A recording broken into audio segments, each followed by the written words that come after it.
Hi, Dr. Hensley. I decided to just record myself thinking that it would be a little easier for me. So, the first question says to describe the concept of concrete, representational, and abstract, and why using the CRA framework can be an effective strategy for teaching struggling learners.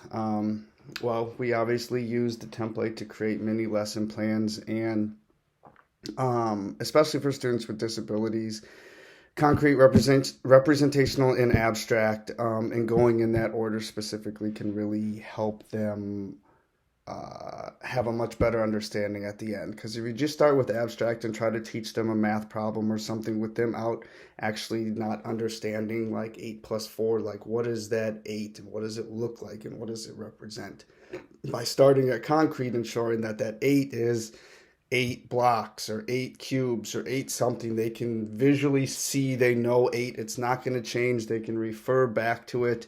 um, and to move from that step into representational where they're drawing things, they can still refer back to the circles 8 8 8. Excuse me, 8. If 8 is the number that they're doing, 8 circles, for them to understand exactly what 8 represents before moving into the abstract. So I think it's just, um, it can just really enhance the teaching and really assure you that at the end of that abstract lesson that they're really going to have a better grip and a hold on exactly what you're teaching because you've been through that concrete representational part of it. Also, if you get to the abstract and you realize that they haven't understood it yet, you can go back to representational and kind of re-show them what you showed them before, and they can aha, and then they can go forward and maybe they can understand it a little better. So I just think it's a great framework, especially for struggling learners, because it just really nails it in and shows them in multiple different ways. There's a lot of kids out there in the general ed that don't need the concrete or representational and maybe can just go straight to abstract. For a lot of struggling learners, that's not the case. So for the second one, it says it's important that you develop your own conceptual understanding and depth of knowledge in the math content you are teaching and supporting. Describe why it's necessary and then list and describe 4 options or resources you can go to support in developing your own conceptual understanding. I mean, you got to know what you're teaching. If you don't understand what you're teaching and you're just reading from a script, or I mean, of course there's some lessons that have a script, but you got to know the material so that you can troubleshoot, or if a question comes up from a kid, that you don't struggle to answer it because you don't really know how to answer it. You really got to be confident in what you're teaching. Of course, you don't need to know super in-depth stuff.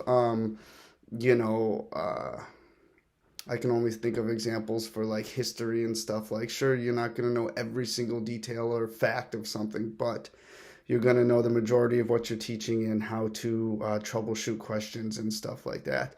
Um, and it's definitely necessary to have that. Otherwise, it's just you're not teaching as effective as you could be. You're just reading verbatim something, and you can't really adapt or be flexible within your teaching if you don't understand the content.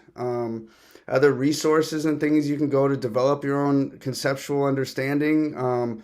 You've always got co-teachers or anyone in the building, administrators, co-teachers, paras. You know, sometimes paras are great. I feel like I'm a great resource in my room as a para.